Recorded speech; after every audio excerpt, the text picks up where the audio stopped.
1 ሚሊዮን ብር ነው ያልከው? ያ እኔም የላኩለት ከ1 ሚሊዮን ብር። ሼህ መሐመድ ኢማን ወደ አኺራ ሄደዋል። ኢና ሊላሂ ወኢና ኢለይሂ ራጂዑን። በምሰራበት ሰውዬ ከደፍራ አንድ ልጅ ወልዳለች። አይደለም አካውንት ትሸጣለህ ወይ ቴሌግራም ላይ ይሰራለሁ አልከኝ። ምንድን ነው የምትሰራው? አሁን ብታጅበረብሩ ከማሜ ገንዘብ ታጅበረብራላችሁ ከማሜ። አሰላሙ አለይኩም ወራህመቱላሂ ወበረካቱ። ውድ ቤተሰቦቼ ወንድሞቼ ሁላችሁንም ሰላም ብያለሁ።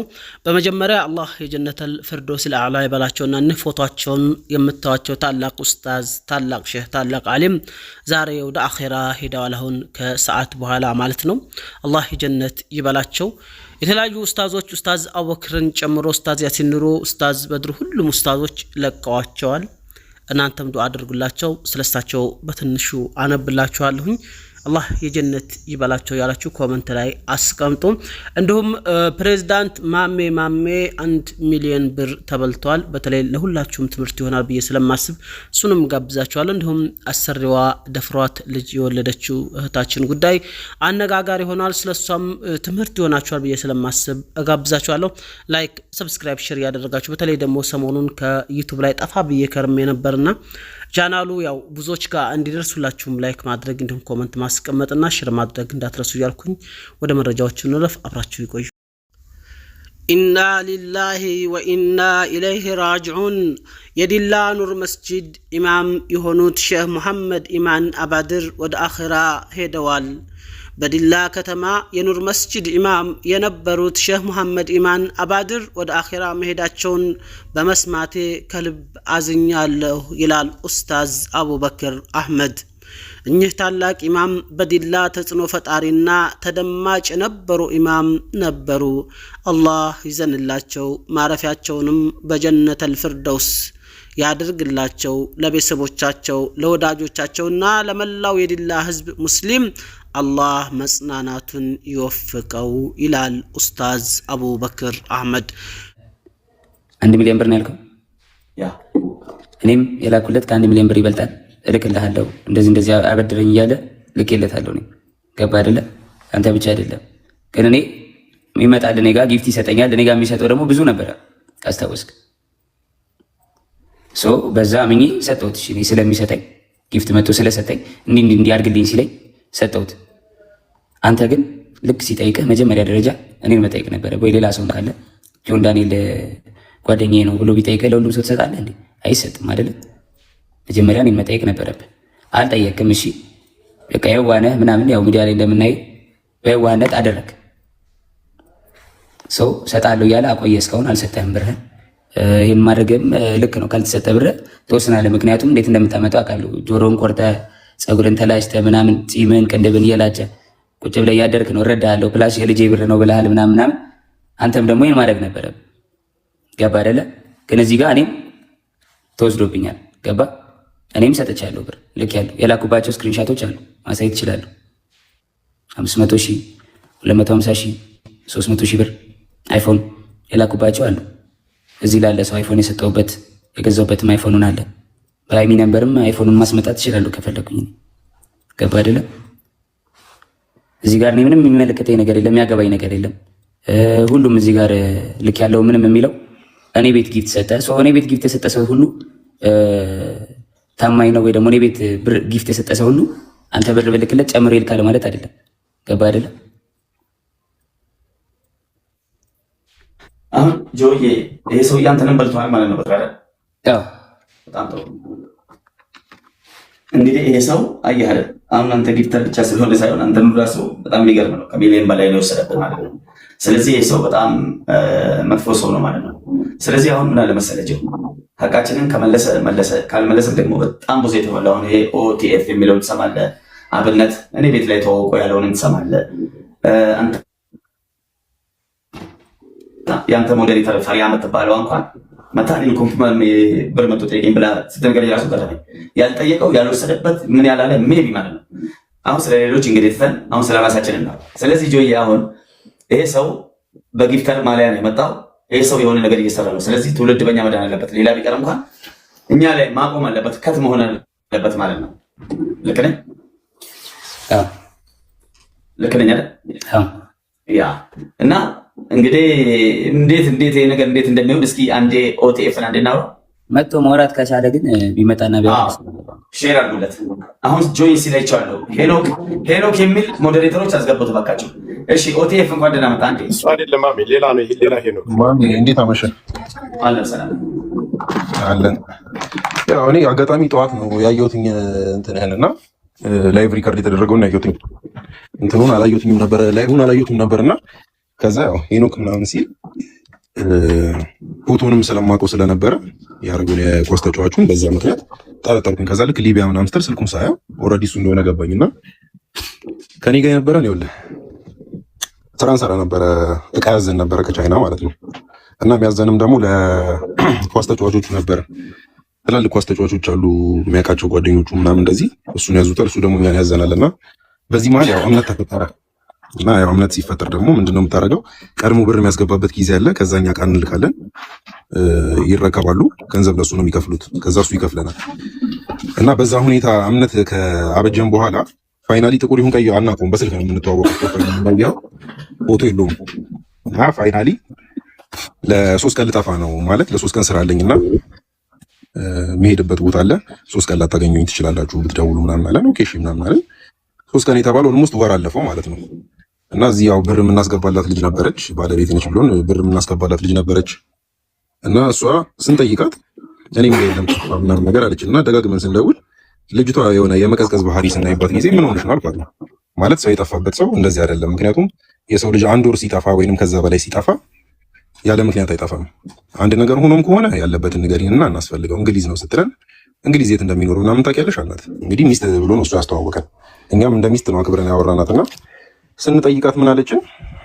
አይ እኔ አላውቅም አለች። ስልኩም ደግሞ የሊቢያ ነው። ከዛ ፋይናሊ በቃ ማፈላለግ ምናምን ሲጀመር በሰው ምናምን ሲጠየቅ እዛው ሊቢያ እንዳለ እሱ ሊቢያ እንዳለና እንግሊዝም እንዳልሆነ ምናምን ሰማን። ከዛ ደግሞ የሆኑ ልጆች ቪዲዮ ላኩልን እና ፎቶ ምናምን ላኩልን። ከዚህ ከኢትዮጵያ የሚሄዱ ልጆች እዛ ኢቭን እስከ ማሳገር ደረጃ ደርሶ ገንዘብ እየተደራደረም እንደሚቀበል ምናምን ሰው ልጆቹም ከዚህ የተክለ ሃይማኖት ያብነት እንደዚህ የከተማ ልጆች የሚሄዱ በሊቢያ በብዛት እዛ እያሳገታቸው ምናምን ነገር ገንዘብ እንደሚደራደሩላ ሰማን። ቪዲዮቹንም አየንና ደበረን በቃ። ከዛ ፋይናሊ መጣ ስልክ ምናምን ደወለ ምናምን። ልጅቷም እኔን አዋርቶኛል አናግሩት ምናምን ብላ ኮሚኒኬት እንድናደርገው አደረገችን።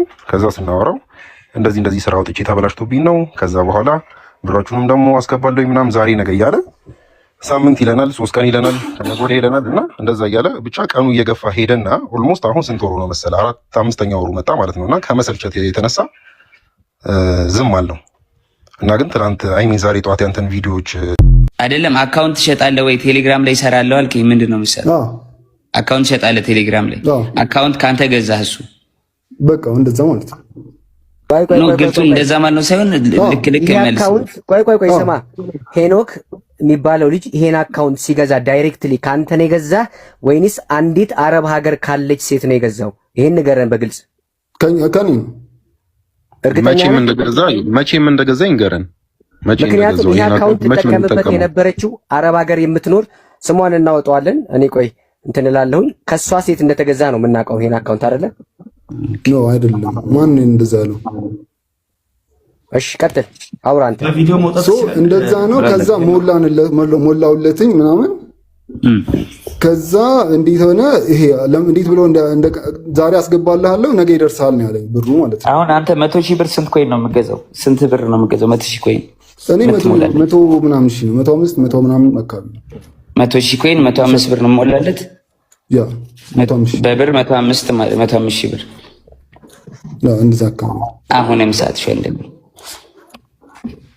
ምን 100,000 ማለት ኮይን ማለት $1,000 ማለት ነው። $1,000 ባንክ ራሱ 100 ብር አይደለም እንዴ? 180,000 ነው። 160,000 ብር በእኛ ካልኩሌት የምንሰራው በ50,000 ኮይን። ለምሳሌ 200,000 ሲሞላ 50,000 ነው፣ በ105,000 ነው የምናባዛው። በቃ ቆይ አሁን አንተ አሁን እዚህ ጋር ገብተህ የምትጨነቀው ምክንያቱ ምንድነው? ነገር እኔ ብሬ አንተ እሱ ካልሆንክ ወይ ምናምን ምንድነው ምክንያቱ? እኔም ብሬ እንዲመለስልኝ ነው። በበላው ሰው የአካውንት የተበላው ስትል ትንሽ ማለት ነው ሊሆን ይችላል። ቆይ እንዴት አልገባኝ። ቪዲዮ ያበራል ጆ ጥያቄ ብቻ ጠይቁ። ሻቀኛ ከሆንክ አብራ ቪዲዮሽ ወንድም ተው። በአካል እንገናኛለን ከፈለክ። አንድ ጥያቄ ብቻ ጠይቀው። የዚህ አካውንት አክሰስ አለኝ እኔ። ከዛ የሆነ ቀን ብሬን አስገባልኝ ስለው እንትን እያለ አስቸገረኝ። የሆነ ሰዓት ቴክስት ደግሞ የሰው ቴክስት ማየት ይከብዳል። በብዛት ሪድ ምናምን ሊልብህ ይችላል። እኔ እንደዛ ብዬ ብዙም አላየሁም። ከዛ የሆነ ቀን ሲመረኝ ገባውና ቼክ አደረኩ። ማሜንም የማሜን ቴክስትን ማየሁት። ከዛ ለማሜ እንደውም አውርቼዋለሁኝ እንደተበላ ማለት። ከዛ ቀጥታ እኔም እንደተበላው ተረዳሁኝ። ቀጥታ የእሱን አካውንት ሪሙቭ አደረኩ፣ ኢሜይሉን ቀየርኩ ምናምን በቃ እንትን አደረኩ ማለት ነው። እኔ ይቅርታ ወንድሜ አንድ ጥያቄ ብቻ ጠይቀም ስምን ስለማላውቀው ነው። ይሄን አካውንት ሄኖክ መች ነበር የሚጠቀም ነበር? ከመች ጀምሮ ነበር የሚጠቀም ነበር? ቅርብ ጊዜ ነው? ቆይቷል ትንሽ ሜቢ አንድ 3 ወር ነው። አይ ቲንክ 3 ወር ነው። እንደዛ ማለት ነው ይመስለኛል። እርግጠኛ 3 ወር ከሆነ ማለት ነው ጆዬ ፎሎ አድርጌ ልኬልሃለሁ ሊንክ ማለት ነው። ግባና ያው 2025 24 የምትኖረው ሪያድ ነው። በምሰራበት ሰውዬ ከደፍራ አንድ ልጅ ወልዳለች። እባካችሁ ወገኖቼ ተጎን የሆኑ ልጁን ልኬ ሰርቼ ማሳደጊያ ይሆነኝ፣ እምበላውም የለኝ፣ አሁን ተባበሩኝ እያለች ነው። አሁን ብታጅበረብሩ ከማሜ ገንዘብ ታጅበረብራላችሁ፣ ከማሜ ገንዘብ ትበላላችሁ። በጣም ያሳዝናል። ማሜ ገንዘብ የሚያገኘው ስንት መስዋዕት ከፍሎ እንደሆነ አታውቁም? አንዴ ጭንቅላቱን ይፈነክታል፣ አንዴ ጆሮውን ይቆርጣል፣ አንዴ ፀጉሩ ይራጫል። ቅንድቡንማ ተውት። በተደጋጋሚ ከመላጨቱ የተነሳ አሁን የሚበቅለው ቅንድቡ ላይ ፀጉር ሳይሆን 12 ቁጥር ቢስማር ነው። ሁሌ ቅጣትን ባይኖር ሁሌ ይላጫል፣ ሁሌ። ምክንያቱም ለሚስቱና ለልጁ ደህንነት ሲባል ድንገት ካገኛቸው ስለሚወጋቸው ማለት ነው። አሁን ከማሜ ላይ ገንዘብ ታጭበረብራላችሁ። ጆን ዳንኤልስ እየተዝናና ነው። ጆከር አረቄ እየጠጣ ነው፣ በካሜራ እንኳን አይታይም። አሁን ከማሜ ላይ እንዴት ገንዘብ ታጭበረብራላችሁ? ይሄ ሰውዬ በኢትዮጵያ በሃይማኖታችንም በባህላችንም የተወገዘ አጸያፊ ቃል ካፉ የሚያወጣው ወዶ አይደለም፣ ለጊፍት ብሎ ነው። ሰውዬው እኮ ደህና ሰው ነበር። ከፈለገ ሃይማኖት ሊቀይር ይችላል ከጠረረበት። ይህ ሰውዬ እንደዛ መስዋዕትነት እየከፈለ ማጭበርበራችሁ ግን በጣም አዝኝባችሁ። ታስታውሳላችሁ ከ15 ቀን ወይ ከ20 ቀን በፊት እኔ ጋር ገብቶ ገንዘብ የፈለገ ሰው ቢበላ የፈለገ ሰው ቢሰረቅ የፈለገ ሰው ቢገድል አንተ ምን አገባህ? የራስን ህይወት አትኖርም ወይ? ምን ይመለከታል ብሎ ሲተቸኝ ነበር። እኛ ስታዲያውን ገንዘብ ተበላ አልተበላ ምን ይመለከተናልና ነው ላይቭ ላይ መተህ ተበላው የምትለው? አየው፣ ለምትናገረው ንግግር ተጠንቀቅ፣ በአንተ ላይ ይደርሳል። እኔ የደሃን እንባ ባለችኝ አቅም በፈጣሪ ፍቃድ ለማበስ ነው። አጅሩንም የማገኘው ከአንተ ሳይሆን ከአላህ ነው። ነገር ግን አንተ ስትበላ ያንገበገበህ እየተንገበገብክ ወጣ አይደለም? አየህ መበላት እንዴት እንደሚያናድድ አንተ ቀማላ